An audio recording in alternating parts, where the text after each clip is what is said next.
저희가 사도신경의 여러 가지 우리가 믿어야 할 것이 무엇인지에 대해서 계속 살펴보고 있습니다. 이 시간 거의 다 끝나가는데요. 오늘 여러분과 함께 살펴보고자 하는 것은 우리의 죄를 사하여 주신다는 사실을 우리가 믿어야 된다 하는 것. 그 가운데에서 두 번째 시간입니다. 지난 시간에는 우리가 반드시 해결해야 될 것이 있는데 그것이 무엇이냐? 바로 죄다라는 사실을 우리가 살펴봤죠.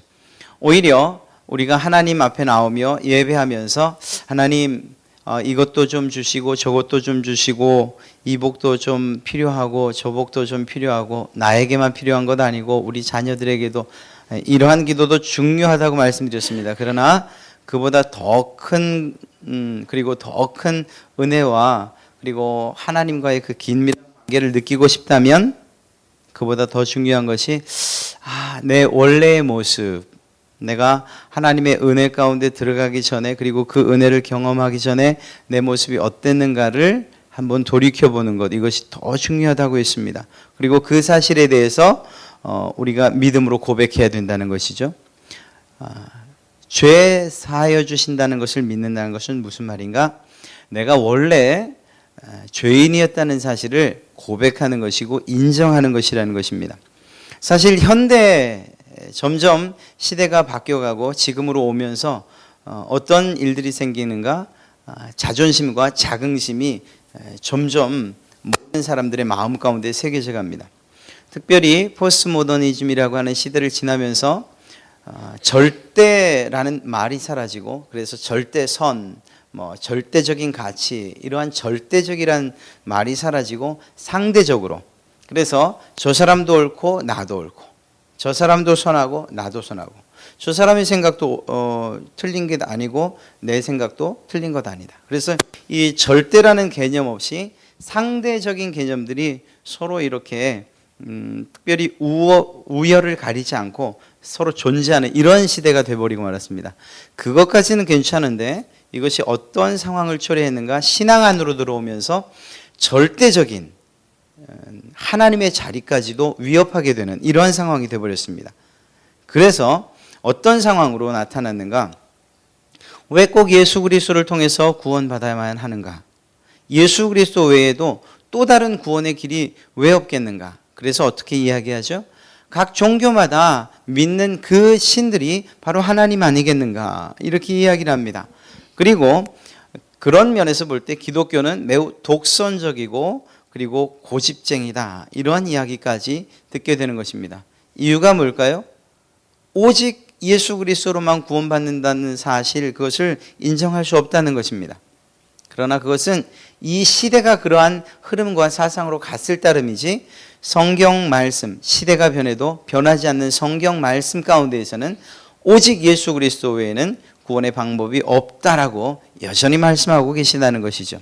그렇게 본다면 우리가 죄인됨을, 내가 죄인이라는 사실을 인식하면 할수록 주님 앞에 나와 예배할 때에 지금 이 시간에 하나님 앞에서 내가 어떤 모습인가를 우리가 실제로 들여다볼 수만 있다면, 그리고 정말 아무런 가능성도 없고 가망도 없고 예수 그리스도 외에는 구원받을 수 있는 존재가 아니라는 사실을 깨달으면 깨달을수록 하나님의 은혜가 더 커질 줄로 믿습니다. 우리가 우리의 사실들을 때로는 뻥튀기 해서 내가 이런 능력이 있고 또 이런 재주가 있고 이런 재능이 있고 은사가 있고, 그래서 내 본래의 모습을 잊어버리고 또 그것을 상실할 정도로 내 모습을 정말 확대시키고 과대 포장한다면, 그렇다면 거기에서는 어쩌면 은혜가 없다고 이야기해도 틀리지 않을 것입니다. 왜일까요? 우리의 원래 모습을 발견할 수 없기 때문입니다.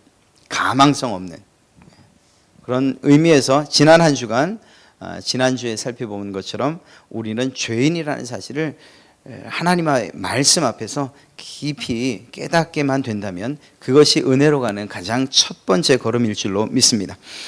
오늘 두 번째, 그렇다면 우리에게 있는 이러한 죄의 문제를 우리는 과연 어떻게 해결해야 하는가 하는 문제입니다.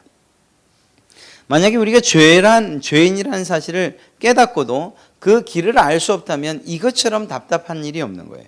차라리 죄인이라는 사실을 깨닫지 못하고 그냥 편안하게 막 사는 게 좋은 거예요. 해결이 없다면 그렇다는 것입니다. 해답이 없다면. 길이 보이지 않으면 그만큼 답답한 일이 없는 거예요. 여러분 여행 한번 해보셨습니까? 특별히 아는 길들을 가는 건 눈 감고도 간다고 이야기해요. 그 말이 무슨 말이에요? 그만큼 쉬운 거예요.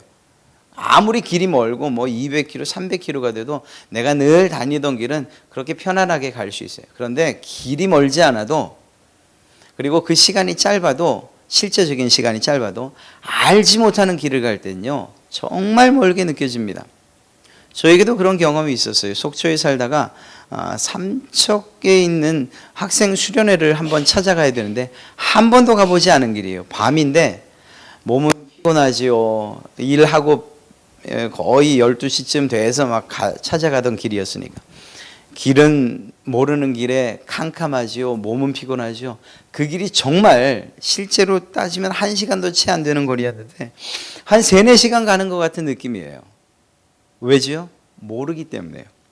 사랑하는 성도 여러분, 우리가 죄인이라는 사실을 깨닫는 것 이것만으로 끝나서는 안 돼요. 우리에게 반드시 그 문제의 해결이 주어져야지. 오히려 문제만 주어지고 답이 없다라고 할 때는 우리는 답답한 삶을 살 수밖에 없는 거예요. 그때부터 이제 정말 답답한 삶이 시작되는 거예요. 죽을 때까지 말이죠. 그러나 하나님께서 이렇게 그 문제를 가지고 씨름하는 여러분들에게 말씀을 통해서 오늘 그 길과 해답을 주시는 줄로 믿습니다. 죄의 해결, 즉 죄 용서함, 이 사실은 그만큼 그리스도인들에게 중요한 것이기 때문에 그렇습니다. 먼저 그 역으로 거꾸로 한번 이제 이야기를 하고 결론을 빨리 지을 것들을 짚고 넘어가 봅시다. 죄 용서함이라고 할 때 그 죄 용서함의 범위가 어느 만큼 될까요? 우리는 이제 3차원의 세계에 살고 있지 않습니까? 그러다 보니까 지나간 것들에 대해서도 인정하고 지금 현재의 것도 인정을 해요. 그런데 무엇은 인정하기 어려운가? 앞으로 일어나는 일들에 대해서는 우리가 인정하기 힘들어요. 무슨 말인가 하면 주님께서 여러분의 죄를 용서하시되 여러분이 이전에 지은 것, 나면서부터 지금까지 지어온 모든 죄를 용서하십니다. 그러면 우린 뭐라고 하는가? 아멘이라고 해요. 또 주님께서 지금 여러분이 혹시 지금 당장 생각으로 죄를 짓고 있으십니까?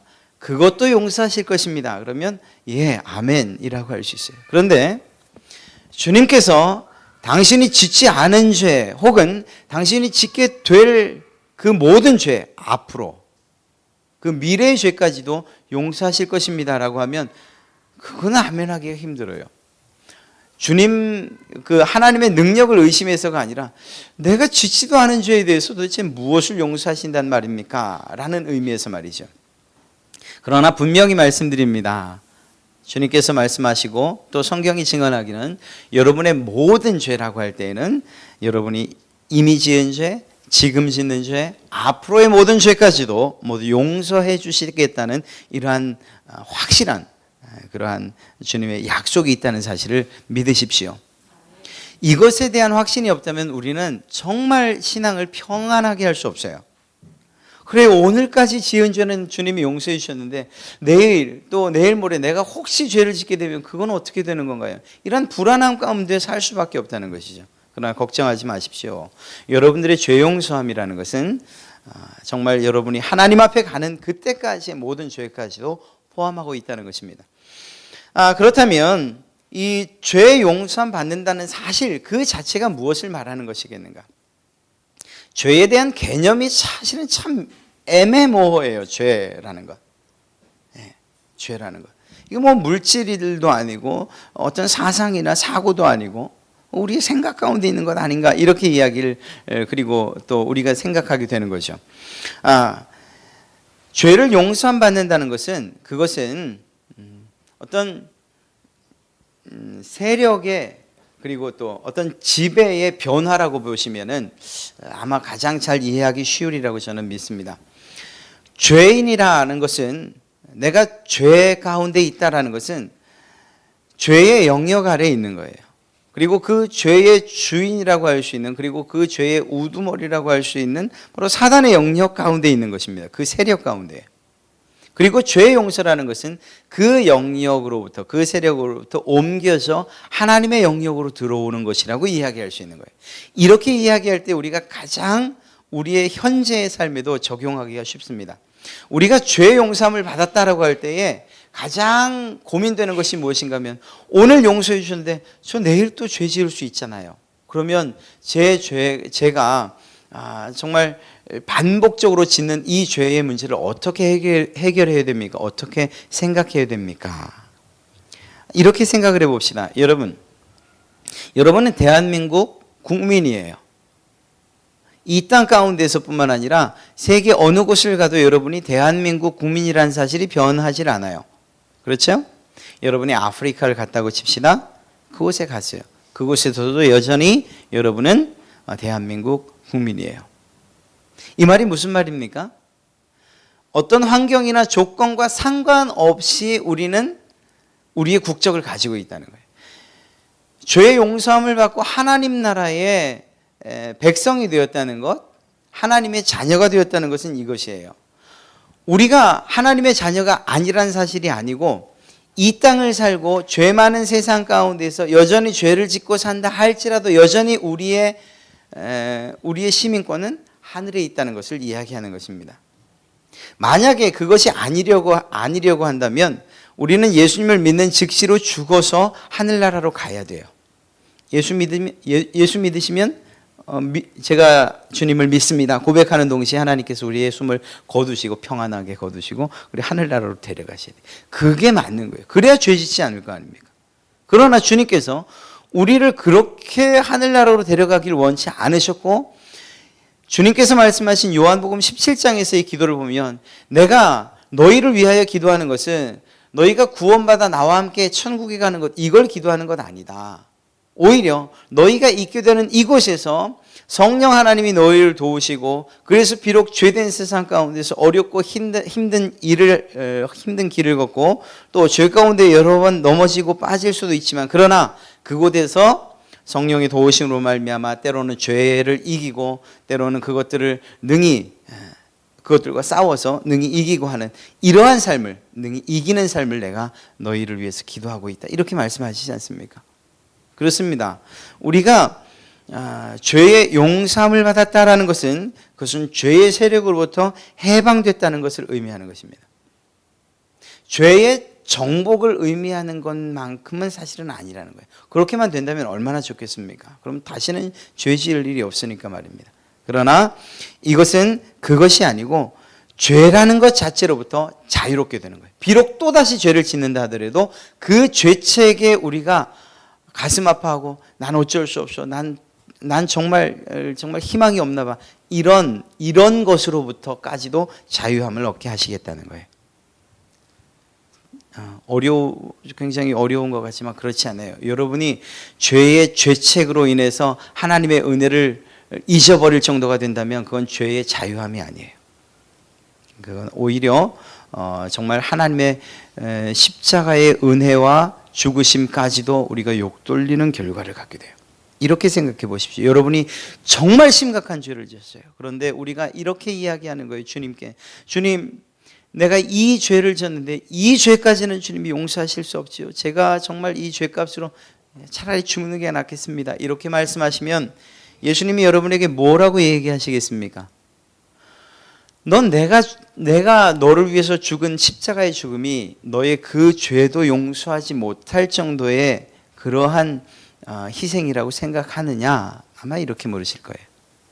그렇지 않습니다. 우리가 짓는 어떤 죄도 주님의 십자가의 희생 그 보혈보다 강력한 그러한 죄는 없어요. 주님께서 십자가의 죽으심으로 여러분의 죄를 용서하였다 할 때에는 우리는 그 죄책으로부터도, 죄 자체로부터도, 그리고 앞으로 또 짓는 그 죄에 대한 두려움, 죄의식 이 모든 것으로부터도 해방하셨다는 사실을 믿으시길 간절히 축원합니다. 이러한 사실들에 대해서 죄 용서 과연 어떻게 받는가, 그리고 또 그것이 우리에게 어떻게 이루어지는가에 대해서 하나님께서 어떤 사건을 통해서 또 어떤 일들을 통해서 우리에게 너무 자세하게 알려주고 계십니다. 명확한 건 그거예요. 죄의 대가는 무엇이죠? 죄의 삭은 사망입니다. 이것은 변하지 않아요. 죄의 삭은 사망이라는 것이 변한다면 하나님은 변하지 않는 하나님 아니에요. 변하는 하나님이에요. 그러나 하나님은 변치 않지 않습니까? 자, 죄의 삭은, 죄를 지은 사람은 반드시 죽어야 돼요. 만약 하나님께서 하나님을 믿는 모든 백성들에게 너 죄 졌냐? 그래도 내 백성들이니까 너에게는 특혜를 주마 라고 이야기하셨다면 하나님의 무엇이 무너지는 걸까요? 공의가 무너지는 거예요. 하나님은 공의로우신 분이에요. 그래서 자기의 백성들이 죄를 지었어도 그 죄에 대해서는 반드시 책임지게 하시는 분이라는 것이고요. 그렇지 않은 사람들이라 할지라도 그들이 죄 지은 것에 대해서는 그 죄에 해당하는 벌을 받게 하시는 거예요. 그런데 죄의 값은 무엇이라고요? 사망이라고. 그러니 믿는 사람이나 믿지 않는 사람이나 다 죽어야 한다는 사실이에요. 네, 죽어야 한다는 사실이에요. 이것은 변함이 없습니다. 그런데 이 사실, 이 죽어야 한다는 사실을 구약의 제사의 한 가지 방법을 통해서 길을 내주셨어요. 그것이 무엇인가 하면 바로 수양, 2마리의 수양을 제사하는 이 제사의 제도를 통해서 우리에게 알려주셨습니다. 이스라엘 백성들, 그 사람들의 달력으로 할 때에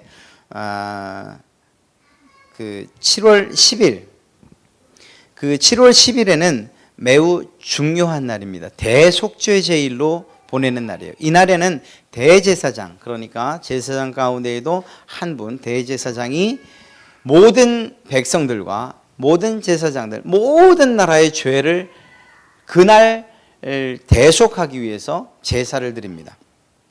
그때는 수염소 2마리를 가지고 와요. 그래서 한 마리는 희생의 방법대로 정말 죽이고, 그래서 그 피를 지성소로 가지고 가서 제단 뿔에다 바르고 뿌리는 것을 통해서 죄 용서함을, 우리가 죽어야 할 것들을, 우리의 죄를 대신해서 수염소가 죽었다는 그것을 그렇게 나타내요. 그래서 어떻게 한다 그랬죠? 염소를 끌고 오면 대제사장이 대신 안수를 해요. 이 안수를 통해서 모든 백성들의 죄가 이 수염소에게 가는 거예요. 그리고 모든 죄가 전가됐으니 우리는 어떻죠? 어떤 상황이 되는 거죠? 이스라엘 백성들은 죄 없는 상황이 되죠. 그렇게 여겨주시겠다고 하신 거예요. 이게 매우 중요한 의미가 있죠. 이미 이러한 죄의 전가를 통해서 모든 죄가, 이스라엘 백성들의 모든 죄가 염소의 머리로 갔다고 하나님이 인정해 주시겠다는 거예요. 그리고 나면 어떻게 하죠? 죄의 결과는, 죄의 마지막 최종적인 대가는 무엇이라고요? 죽음. 그래서 숫염소가 죽는 거예요. 이미 우리는 모든 죄를 이 숫염소에게 전가시켰기 때문에 우리는 죄가 없어요. 대신 죄를 뒤집어 쓴 그 염소는 죽어야 되는 거예요. 첫 번째 한 마리의 염소는 그렇게 해서 하나님 앞에 제물로 드려집니다. 또 한 마리의 염소는 아사셀의 염소라는 그런 별명이 붙습니다. 그래서 이 두 번째 염소는 역시 마찬가지로 대제사장이 염소의 머리에 안수를 해요. 그래서 이스라엘 모든 백성들의 죄가 이제 이 염소 위에 전가될 것이다. 네가 다 짊어져라, 이렇게 이야기하는 겁니다. 그리고 나서 이 염소를 끈에 묶고 거리를 지나갑니다. 예루살렘 거리를 지나가요. 그러면 옆에 섰던 많은 백성들이 돌을 들어서 그 염소를 향해서 던져요. 그리고 침도 뱉고. 그러면 그 염소가 힘이 있겠습니까? 피할 수도 없죠. 끈에 묶여 있으니까. 이리 맞고 저리 맞고 끌려가요.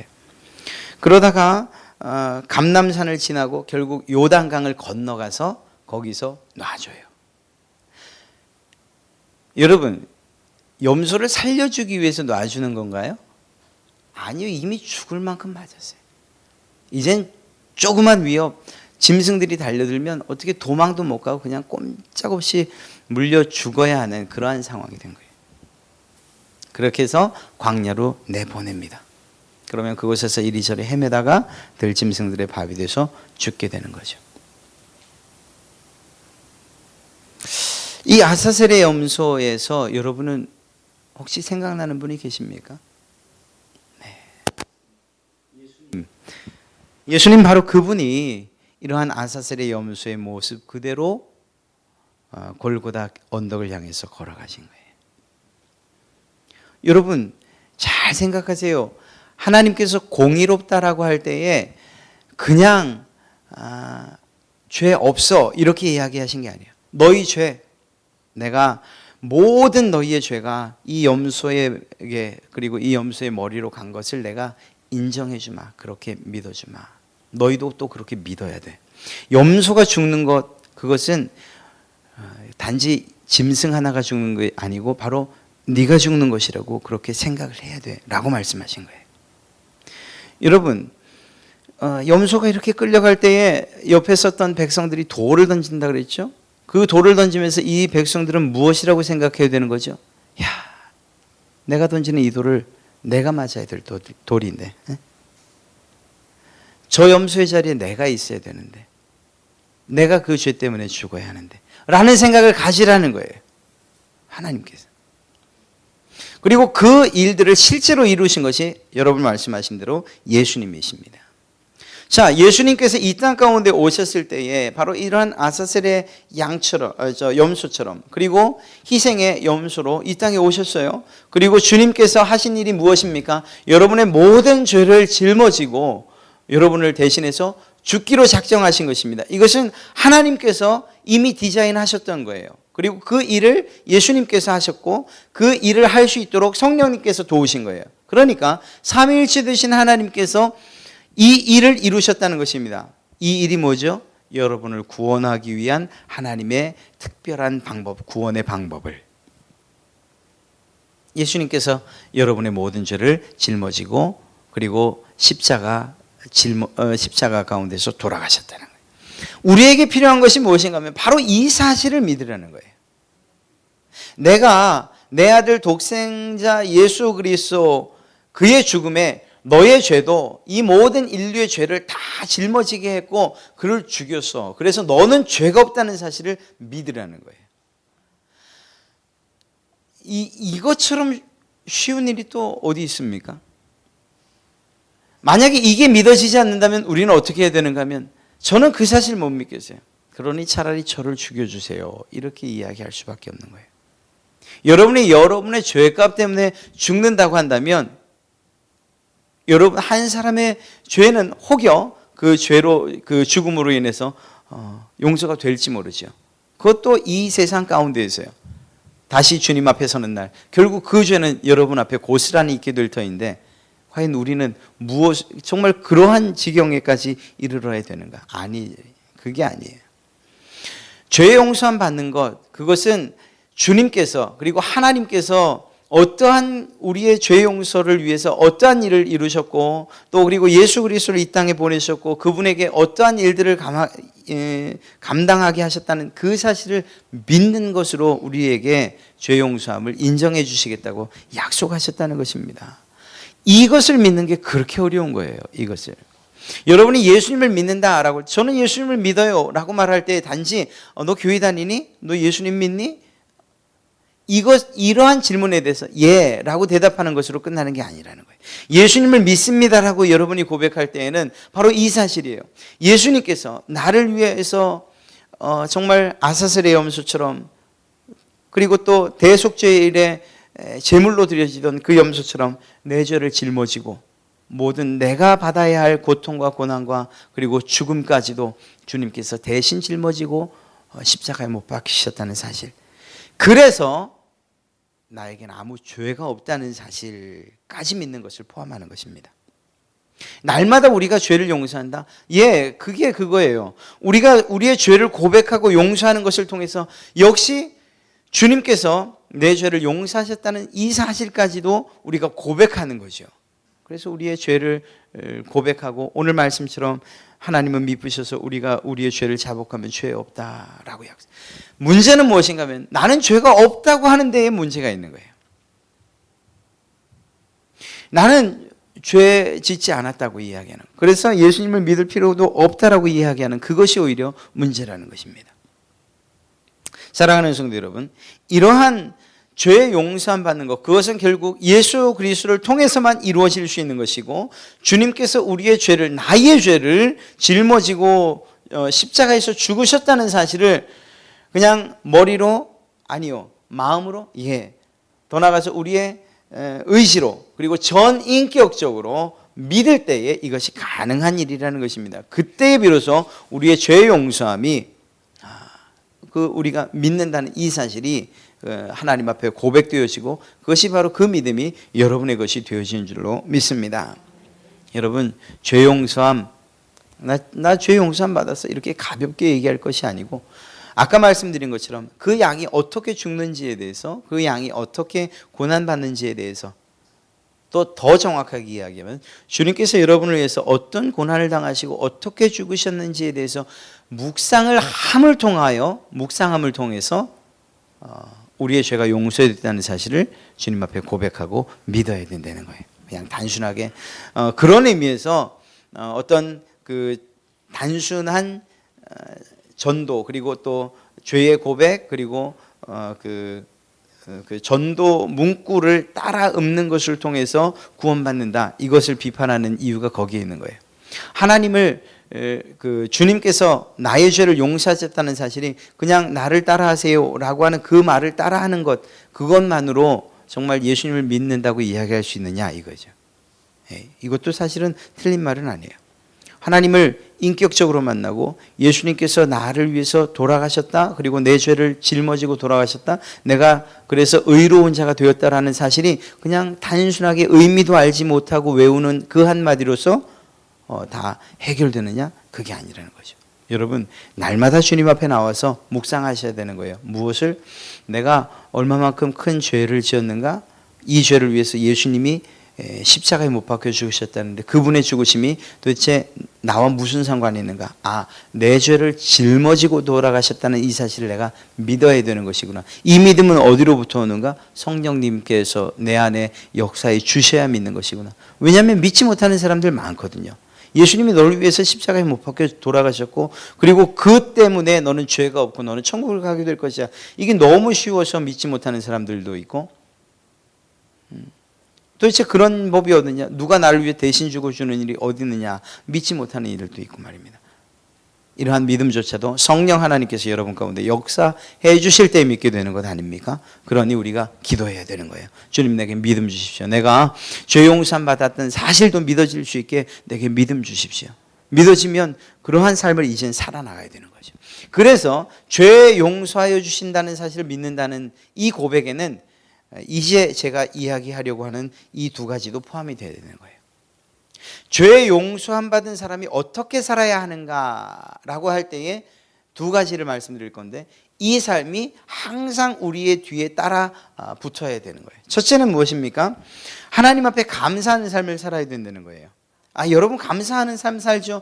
여러분이 기도할 때 이렇게 기도하잖아요. 가장 먼저 주님 감사합니다. 네, 저도 그렇게 기도하고 여러분도 기도하죠. 그런데 이 감사의 제목에 있어서 조금 명확하게 기도하자는 거예요. 뭔가 하면 주님, 내 죄 용서하여 주심을 감사합니다라는 죄 용서함에 대한 감사를 우리가 좀 빼먹지 말자는 거죠.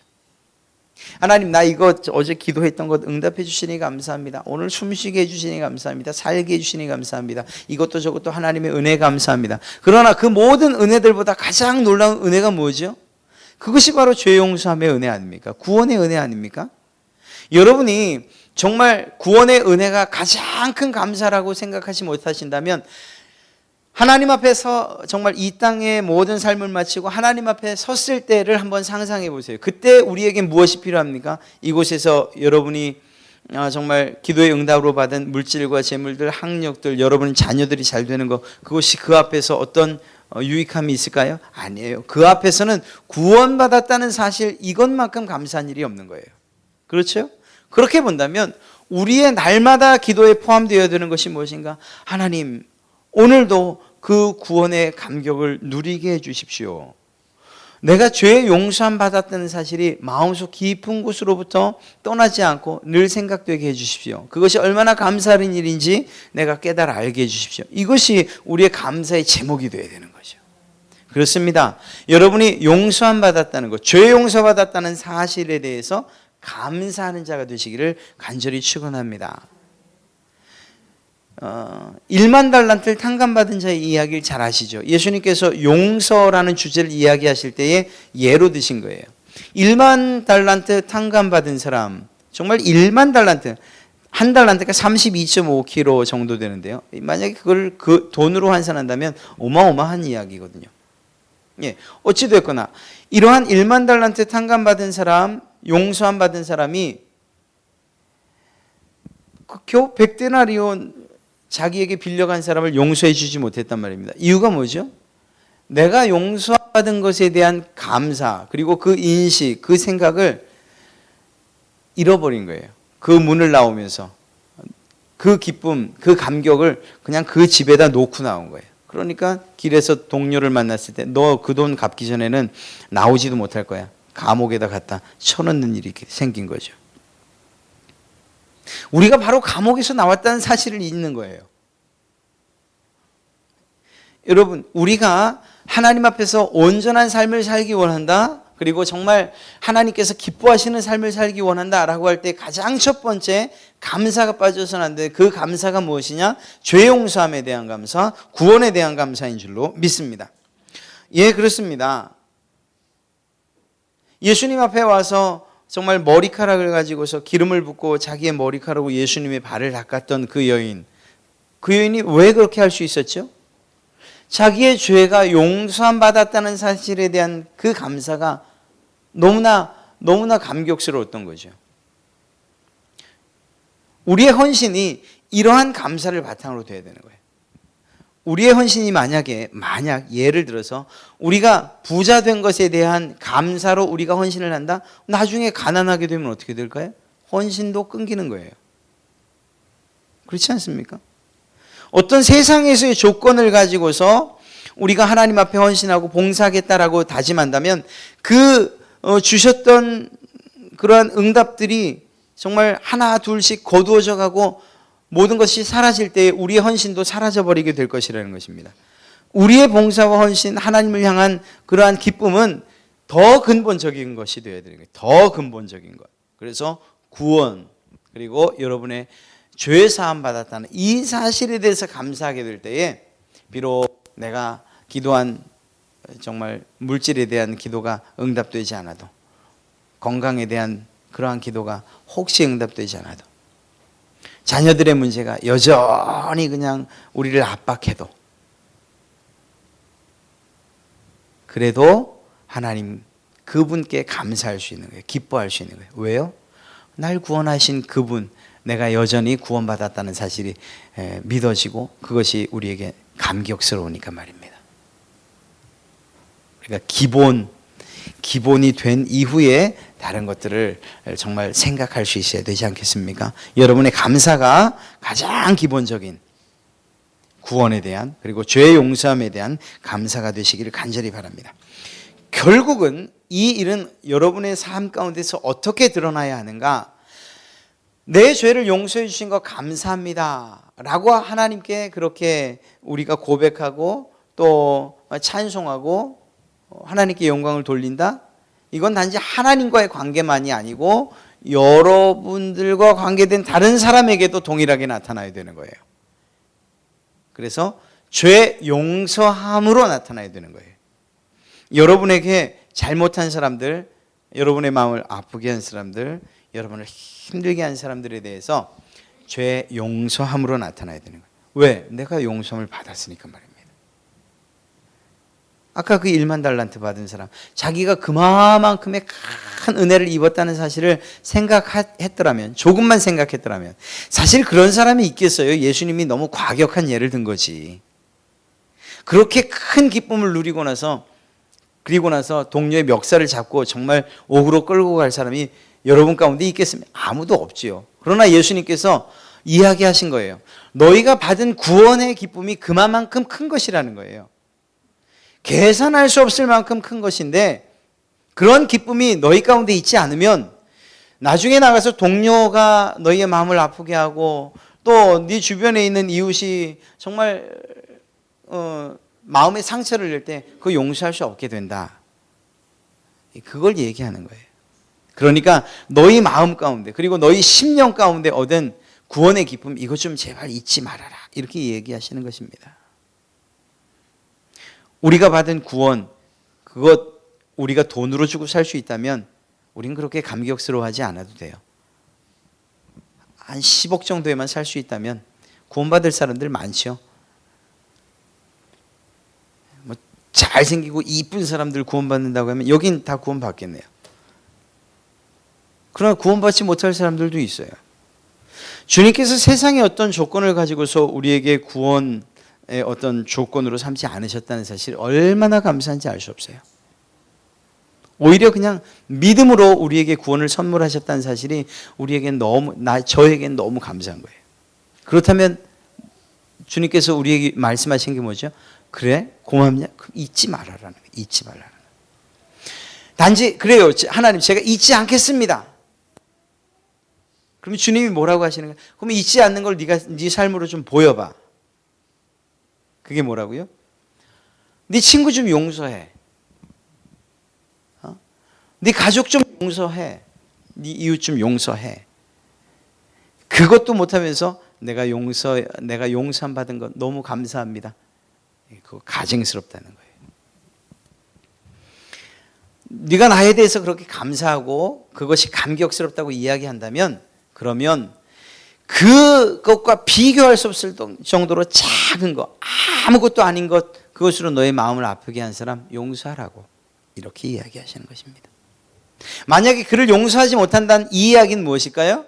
하나님께서 내게 주신 구원에 그리고 또한 죄 용서에 대한 감격이 그렇게 별로 크게 느껴지지 않는다는 거예요. 아무것도 아닌 것처럼 우리가 취급하는 것과 같다라는 거예요. 무엇보다 내가 저 사람을 용서할 수 없는 이유보다 아무것도 아닌 거예요. 오늘 주님이 그것을 이야기하신 줄로 믿습니다. 내 죄를 사하여 주신다는 것을 저는 믿습니다. 여러분이 사도신경을 통해서 고백하는 것, 그것은 이것을 이야기하는 거예요. 내가 죄인이라는 사실을 내가 고백합니다. 이 죄를 위해서 예수님께서 십자가에 못 박혔다는 사실을 제가 믿습니다. 그리고 이 용서함을 받은 이 사실을 내가 결국은 내 삶 가운데서도 또한 드러나야 된다는 사실을 제가 믿습니다. 제가 그렇게 살겠습니다라는 다짐까지도 포함되어 있다는 거예요. 사랑하는 성도 여러분, 사실 저도 못하는 이야기를 이렇게 이야기하려니까 참 쉽지 않은 일이에요. 그러나 어쩌겠습니까? 여러분, 저는 이야기하며 저도 다짐 한 번 더 하고 여러분들도 들으며 다짐해야죠. 그래요. 내가 정말 죄 용서함 그리고 구원이라는 계산할 수 없는 큰 은혜를 받았는데 그것과 비교할 수 없을 정도로 아무것도 아닌 것에 내가 분노하지 않겠습니다. 용서하지 못하는 이러한 일을 하지 않겠습니다. 오히려 용납하고 용서하겠습니다. 주님께서 정말 말도 안 되는 70번씩 7번 490번 제가 1000번이라도 하겠습니다. 이렇게 고백할 수 있는 여러분이라면 정말 죄를 사하여 주시옵고 라는 이러한 고백이 삶으로 표출되고 나타나는 그러한 삶이 될 줄로 믿습니다. 하나님께서 요구하시는 것이 그건 아닙니까? 말로만 고백하는 것 아니고 혹여 말로 고백하지 않더라도 여러분의 삶으로 고백할 수 있다면 하나님이 그것을 더욱 기뻐하실 줄로 믿습니다. 하나님은 참 짓궂으셔요. 아마도 이러한 설교를 듣는 이 날은 반드시 여러분의 생각 가운데에 누구 얘기하나 보다. 내가 누굴 용서하지 못했는데 아마 이런 생각들을 주셨을 거예요. 그러면 그냥 자존심 좀 내려놓으시고 그냥 전화 한번 하시거나 아니면 한번 찾아가서 커피 한잔 하자고 하시거나 맛있는 식사 대접을 한번 하시거나. 사실 늘 말씀드리는 것처럼 용서 받을 사람이 마음이 불안할까요? 용서해 주지, 제가 다시 얘기할게요. 용서 받을 사람, 용서할 사람 둘 가운데 누가 마음이 편안할까요? 용서 받아야 될 사람이 마음 편해. 그 사람 뭐 용서해 주려면 해주고 말면 말고 뭐 그렇게 살아요. 그런데 용서해야 될 사람은 그냥 늘 고민이에요. 그 문제가 해결되기 전까지 말입니다. 그것으로부터도 자유함을 얻으시기 바랍니다. 오늘 혹시 성령님께서 여러분 마음 가운데에 어떤 사람들 또 어떤 분들을 생각나게 하셨다면 길게 가지 마시고 빠른 시간 안에 용서하시고 이해하시고, 상관없어요. 그 사람이 또 그런 짓을 할지라도 상관없어요. 하나님이 여러분이 어떤 일을 했는지 아시잖아요. 야, 네가 내 말을 그냥 벌로 듣지 않았구나. 그냥 머릿속에서 한 귀로 듣고 한 귀로 흘리지 않았구나. 그냥 마음속에만 두고 있지 않았구나. 몸으로 너의 의지를 통해 내 명령과 계명을 지키는구나. 하나님께서 가장 기뻐하실 줄로 믿습니다. 죄 용서함, 하나님께서 우리를 하셨다는 사실, 그것만 믿는 것이 아니라 우리에게도 죄 용서하는 그러한 책임을 맡기셨다는 거예요. 여러분을 통해서 오히려 화목해 되는 이러한 일들이 이루어지기를 간절히 축원합니다.